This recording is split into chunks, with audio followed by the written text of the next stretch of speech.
नमस्कार, बहुत बहुत स्वागत करते हैं न्यूज 21 में आप सबका। आपके साथ मैं और ऋतिका पांडे। आप सभी को मकर संक्रांति की ढेरों शुभकामनाएं। हमारी पूरी टीम की तरफ से स्पेशल बुलेटिन देख रहे हैं आप, और हमारी खबरों की शुरुआत आज हम बुलेटिन की करेंगे बीज पायला से। जी हां, जहां धान मंडी परिसर में दुकानदारों ने लोहरी का पर्व बड़े ही हर्षों और उल्लास के साथ मनाया है। इस अवसर की अगर हम बात करें तो सभी व्यापारियों ने सामूहिक रूप से लोहरी जलाई है और आपसी भाईचारे का संदेश दिया है। जी हां, कार्यक्रम में क्षेत्रवासियों के सुख शांति की कामना की गई है। गजक, रेवड़ी, मूंगफली और पताशे का प्रसाद बांटा गया है। उपस्थित सभी दुकानदारों ने एक दूसरे को लोहरी की बधाइयां दी हैं और मिलजुल कर त्योहार का आनंद लिया है। बात करें तो ये आयोजन जो था स्थानीय व्यापारियों द्वारा सामूहिक रूप से आयोजित किया गया है, जिससे समाज में सहयोग और भाईचारे की भावना को बढ़ावा मिला है। बीज पायला में लोहरी और खुशियों की परंपरा का प्रतीक इस बार भी नजर आया है ये त्योहार। बीज पायला से प्रदीप अरोड़ा की स्पेशल रिपोर्ट। कोटा से अगली खबर देख रहे हैं। जी हां, जहां कोटा में गुमानपुरा थाना क्षेत्र में छावनी रामचंद्रपुरा में शुक्रवार को लूट की वारदात हुई। 3 बाइक पर सवार 6 अज्ञात बदमाशों ने शराब की दुकान से पेमेंट लेकर घर लौटे। पहले तो वो वहीं किशन सिंह तंवर पर लोहे की पाइप से उन्होंने हमला कर दिया है। आगे बताएं आपको खबर में, जहां पर घायल किशन सिंह को सिर में गंभीर चोटें इस वजह से आई है। बदमाशों ने 20,000 रुपए नगद और मोबाइल लूट कर भी फरारी की है। घटना छावनी राजपूत कॉलोनी के पास हुई है। पुलिस ने मौके पर पहुंचकर जांच शुरू करी है और जल्द ही बदमाशों की तलाशी में कड़ी कार्रवाई करने की दावा भी किया गया है पुलिस द्वारा। कोटा से कामिंदर जोशी की स्पेशल रिपोर्ट।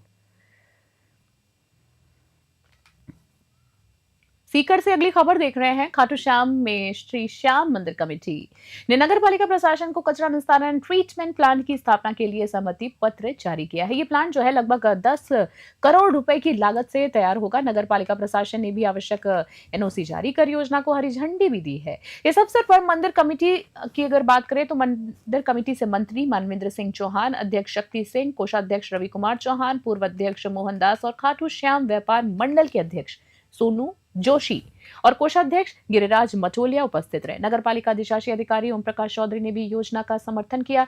मंदिर कमेटी ने इस पहल से रैन बसेरे के लिए 36 लाख रुपए नगर पालिका को भी दान किए थे। सीकर से दुर्गा सिंह कुमावत की विशेष रिपोर्ट देख रहे हैं। अगली खबर की बात करें, पुष्कर से देख रहे हैं, जहां तीर्थ नगरी पुष्कर की हनुमान गली स्थित श्री रघुनाथ धाम मंदिर में पौष बड़े के पावन अवसर पर विशेष आयोजन किया गया है। कार्यक्रम में राजस्थान विधानसभा अध्यक्ष वासुदेव देवनानी ने भाग लिया। आयोजन की बात करें तो उससे पूर्व पंडित कैलाश नाथ दादीज के आचार्यत्व में विधिवत पूजा अर्चना हुई है, जिसमें अध्यक्ष देवनानी ने भगवान रघुनाथ जी की आरती कर प्रदेश और अजमेर खुशहाली की मन्नत मांगी है। पंडित दादीज ने कहा है कि पौष बड़े सेवा, भक्ति और सामाजिक समरसता का प्रतीक है। एडवोकेट शिल्पा शर्मा ने भी दर्शन किए हैं। वही बात करें तो कार्यक्रम में बड़ी संख्या में श्रद्धालु उपस्थित रहे और भक्ति के भाव के साथ पौष बड़े वितरित किए गए। पुष्कर से सीताराम गहलोत की रिपोर्ट। गुरु पुष्कर राज में रघुनाथ साहब मंदिर हनुमान गली बड़ी बस्ती पुष्कर में ये धन मास आज भगवान सूर्य भगवान धन राशि पर गुरु के साथ विद्यमान है। मल का महीना है और खर मास चल रहा है। ऐसे पुण्य अवसर के ऊपर जहाँ सूर्य भगवान का और गुरु भगवान का आशीर्वाद सभी जनमानस को मिले। सर्वे भवन्तु सुखिनः, सर्वे सन्तु निरामया, सर्वे भद्राणि पश्यन्तु मा कश्चित् दुःख भाग् भवेत्। इसी भावना को लेकर के आज हमने यहाँ रघुनाथ साहब मंदिर में भगवान को हमारे राजस्थान सरकार के माननीय श्री वासुदेव जी देवनानी विधानसभा अध्यक्ष राजस्थान सरकार को और हमारे भारतीय जनता पार्टी मंडल के पुष्कर के अध्यक्ष श्री भुवनेश जी पाठक, महिला मोर्चे के अध्यक्ष श्री लक्ष्मी देवी पारासर और हमारे दामोदर जी मुखिया जगदीश जी कुडिया।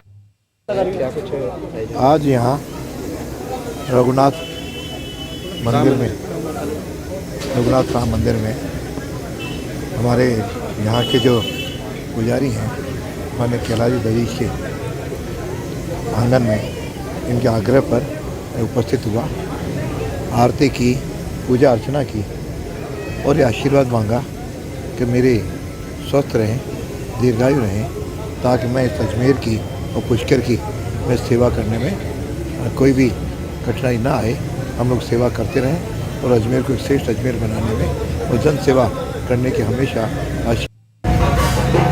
हम यहाँ पर आए। हम चाहते हैं कि देखिए ये सब जगह प्रसिद्ध है और हम सबसे यही कामना करते हैं कि सबकी मनोकामना पूर्ण हो, क्योंकि भारत हमारा जो ऐतिहासिक देश है और हमारे यहाँ आने का लक्ष्य भी ये था कि हम सब लोगों से जुड़े, क्योंकि ये एक भारत जो है ना, और जो हमारा ये पुष्कर जो है वो बहुत तीर्थ स्थान है, पवित्र स्थान है और हम बहुत नसीब वाले हैं कि हमें सबसे मिलने का मौका मिला।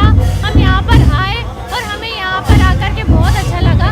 हम यही चाहते हैं कि सबका साल बहुत अच्छा रहे और यहाँ पे आने का हमारा मकसद ये है कि हम एडवोकेट हैं राजस्थान हाई कोर्ट में, दोनों पति पत्नी एडवोकेट हैं, एडवोकेट शिल्पा शर्मा, एडवोकेट अजय शर्मा जी। और अगली खबर की बात करें बानसूर से आ रही है। क्षेत्र के बास दयाल थाना परिसर में पुलिस अधीक्षक देवेंद्र कुमार बिश्नोई का पुलिस जवानों ने गार्ड ऑफ ऑनर देकर सम्मान किया है।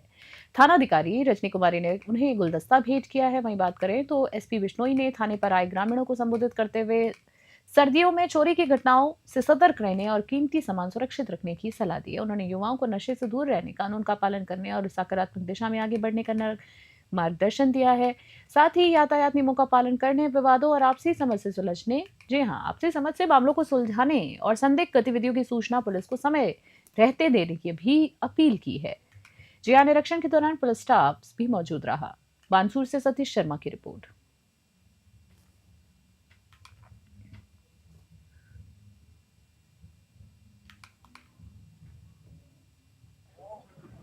पहले तो पदोन्नति पर आपने जो बधाई दी उसके लिए धन्यवाद। और दूसरा मैं ये कहूँगा कि ये इंस्पेक्शन तो हमारे रूटीन के रहते हैं, मिलना जुलना सबसे, और थाने में छोटी मोटी जो कमियां हमें दिखती हैं वो हम बताते हैं ताकि सुधार हो, आम जन को यहाँ सुविधा मिले। बांसदयाल कस्बे और आसपास के काफी मौजूद व्यक्ति, सीएलजी सदस्य, सुरक्षा सखी, पुलिस मित्र और जो है ग्राम रक्षक और अन्य मौजूद व्यक्ति यहाँ पधारे।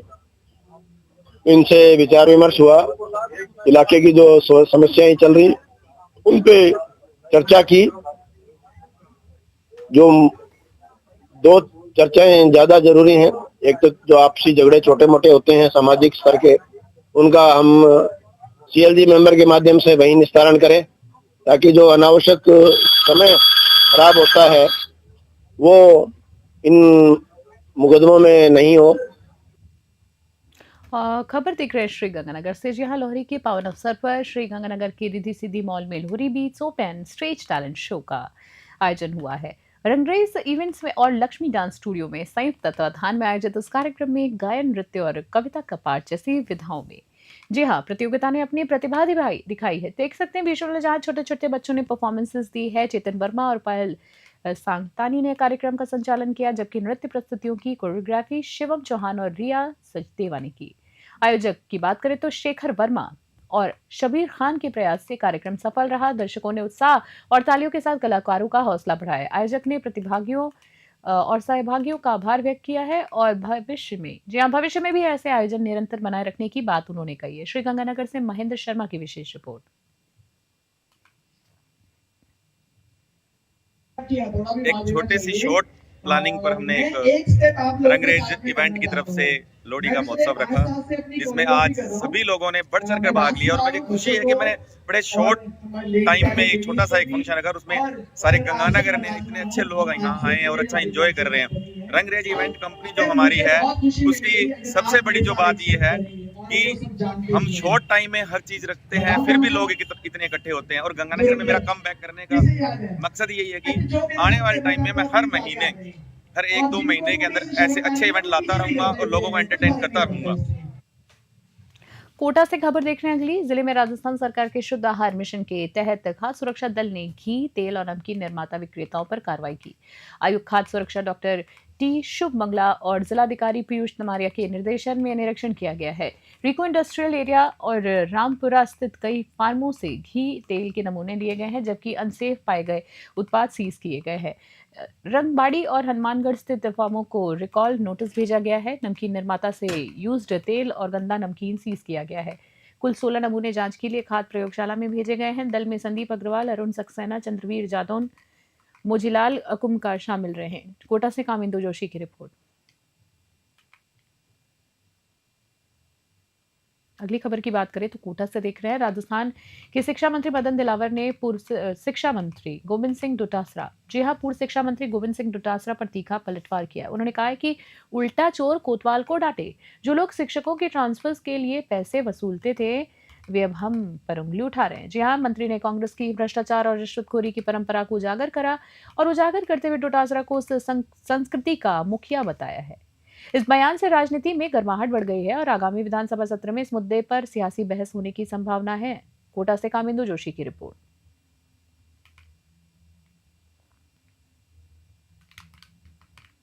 मकर संक्रांति, जी हाँ, खबर देख रहे हैं जयपुर से। मकर संक्रांति पे जहां शहर के आसमान में रंग बिरंगी पतंगे दिखी, वहीं अल्बर्ट हॉल के पीछे मानवता की मिसाल देखने को मिली है। एचजी फाउंडेशन और रक्षा, जी हाँ, रक्षा संस्था के तत्वाधान में बेजुबान पक्षियों के लिए विशेष रेस्क्यू और मेडिकल कैंप्स लगाए गए हैं। जी हाँ, विशेष रेस्क्यू और मेडिकल कैंप्स का आयोजन हुआ है। घायल कबूतर, चील, तोते और अन्य पक्षियों को तुरंत इलाज किया गया है। इस अभियान की बात करें तो इस अभियान में नेता प्रतिपक्ष टीकाराम जूली, बाड़मेर सांसद उम्मीदाराम बेनीवाल और आदर्श नगर विधायक रफी खान ने भाग लिया है और वॉलंटियर्स का उत्साहवर्धन किया। न्यूज़ 21 ने नागरिकों से अपील की है कि पतंग उड़ाते समय पक्षियों का ध्यान रखें, चाइनीज मांझा ना इस्तेमाल करें और घायल पक्षियों को तुरंत मदद पहुंचाएं। जयपुर से ब्यूरो रिपोर्ट। हनुमानगढ़ से खबर देख रहे हैं जहां पीलीबंगा में पुलिस ने संगठित अपराध के खिलाफ इस बड़ी सफलता हासिल की है और कुख्यात रोहित गुदारा गैंग को हथियार उपलब्ध कराने वाले आरोपी आकाशदीप बराड़ 20 वर्षीय को उसके 2 सहयोगियों जिसमें लवजोत सिंह उर्फ नवजोत सिंह और आकाशदीप धालीवाल के साथ गिरफ्तार किया है। तीनों को प्रारंभिक पूछताछ के बाद श्रीगंगानगर पुलिस को सुपुर्द कर दिया गया है। एसपी शंकर ने बताया है कि आकाशदीप बराड़ पर मारपीट, पशु क्रूरता, संगठित अपराध और आर्म्स एक्ट के मामले पहले से ही दर्ज है। दोनों सहभागियों और सहयोगियों के खिलाफ भी SC/ST एक्ट के सहित अन्य धाराओं में प्रकरण दर्ज है। ये गिरफ्तारी 13 नवंबर को दर्ज धोखाधड़ी मामले में जांच के दौरान की गई है। हनुमानगढ़ से विनोद चौधरी की खास रिपोर्ट। हनुमानगढ़ से अगली खबर देख रहे हैं जहां ग्राम पंचायत केलनिया में खाद्य और नागरिक आपूर्ति मंत्री और जिला प्रभारी मंत्री सुमित गुदारा ने आमजन से संवाद और जनसभा की है। इस अवसर पर उन्होंने स्वामित्व योजना के तहत लाभार्थियों को प्रॉपर्टी कार्ड वितरित किए हैं और महात्मा गांधी राजकीय विद्यालय में 2 कक्षों के निर्माण की घोषणा की है। बात करें आगे खबर में तो प्रभारी मंत्री ने युवाओं को रोजगार, पेपर लीक जैसे चुनौतियों में निष्पक्ष भर्ती और बच्चों की पढ़ाई पर जोर दिया। उन्होंने विकसित भारत 2047 के संकल्प और मनरेगा में सुधार के तहत 125 दिन का रोजगार देने वाली योजना का उल्लेख किया है।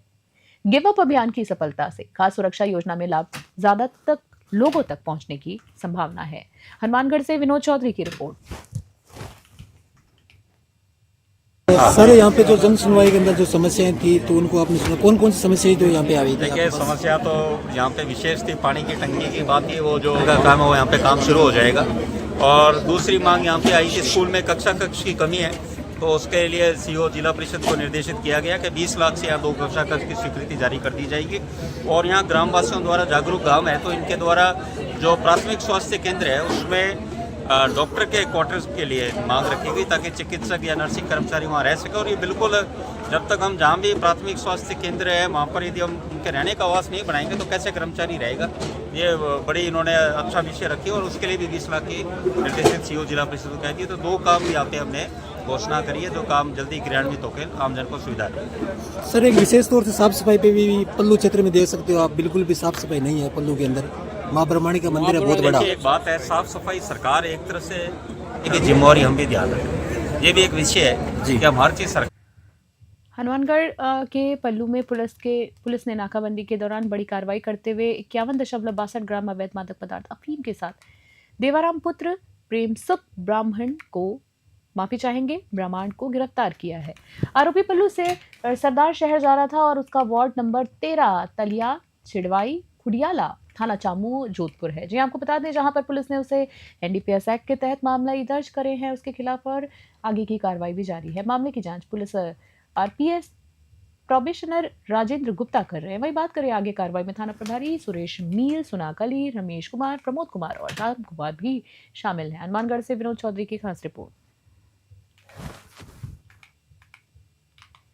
कोटा से अगली खबर देख रहे हैं जहां केशवपुरा फ्लाईओवर पर एक बाइक सवार, जी हां, बाइक सवार रमेश राठौड़ गंभीर रूप से घायल हो गए हैं।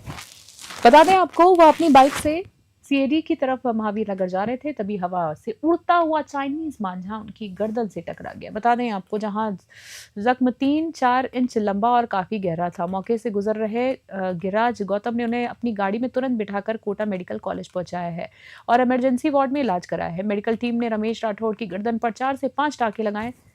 घटना ने शहर में चाइनीज मांझे के खतरों को फिर से उजागर कर दिया है। कोटा से कामिंदु जोशी की रिपोर्ट। अगली खबर जैतसर से देख रहे हैं, जहां जैतसर आसपास के गांव में बुधवार को पारा जमाव बिंदु तक गिर गया है। देखिए विजुअल में साफ तौर पर यह नजारा है, जहां अल सुबह किसानों ने खेतों में जाकर सरसों और गेहूं की फसलों पर जमी बर्फ देखी।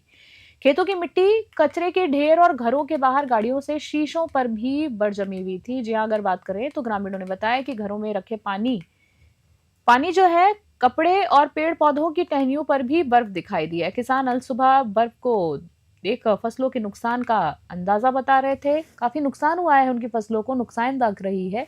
पुलिस विभाग ने खेतों में सिंचाई, गंधक और सल्फर का छिड़काव और रात्रि में धुआं करके फसलों की सुरक्षा करने की सलाह दी। किसानों के लिए सर्दी में खेतों में पानी लगाना चुनौती बन गया है। जैसर से डीडी पारिक की स्पेशल रिपोर्ट। हनुमानगढ़ में ग्रामीण क्षेत्र में बुधवार सुबह बर्फबारी से दिन की शुरुआत हुई है। सुबह 5 बजे के बाद घना कोहरा बर्फबारी ने सड़कों पर विजिबिलिटी कम कर दी। वाहन चालकों के लिए बड़ी परेशानी बन गया है। बर्फबारी की बात करें, इससे सरसों, गेहूं और चना की फसलों पर सफेद चादर जम गई है। विजुअल में देखिए आप, जहां साफ तौर पर बर्फ दिख रही है, जिससे रबी फसलों को नुकसान की आशंका जताई जा रही है। किसान मानक चंद बराला ने बताया है कि सबसे अधिक सरसों की फसल इससे प्रभावित हुई। इस बर्फबारी से पैदावार में भी भारी नुकसान हुआ है और ठंड के कारण स्कूल जाने वाले बच्चे कांपते हैं। किसानों को अभी फसलों के लिए पर्याप्त बरसात की आवश्यकता थी, पर बर्फबारी ने स्थिति को चुनौतीपूर्ण बना दिया। हनुमानगढ़ से विनोद चौधरी की खास रिपोर्ट।